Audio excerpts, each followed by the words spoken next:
Mga ka-K5, anay punong barangay sa barangay Gori La Paz, ginlotang patay sa Baldosa La Paz, pasado alas 6 ang aga, Agosto 5 tuig 2024. Patay si Ernie Porala, 64 anyos, kag residente sa barangay Ingori La Paz. Base sa interview sa K5 News Team kay Lisa, nga nagabakal ang biktima sang pidso kun bubod para siya kasapatan nga ginasagod. Apang iniyang gilotang sang gunman, dugang pa ni Lisa nga hindi makilala ng gunman, bagod nga nakatabo ng iyang itsura, naka-jacket nga itom, kag naka-helmet. Duwa kasod-asod nga paglinupok naman ang nabatian sa mga nagapaninda sa talipapa sang nasambit nga barangay. Sa karon mga ka-K5, padayon pang investigasyon.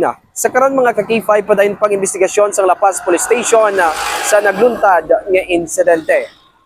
Balita nagikan sa distrito sang La Paz.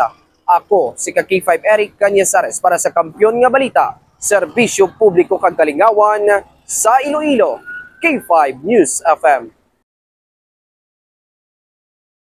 This news is brought to you by, do you feel tired all the time? Do you have frequent infections? Do you have always cold? It's a sign of low immune system. Boost your immune system with Clinica D3 Bio, antibacterial, natural antioxidant, immune system booster. Clinica D3 Bio has vitamin D3, lauric acid, and monolurine to fight against all viruses. Try Clinica Vitamin D3 with Coccus nocifera.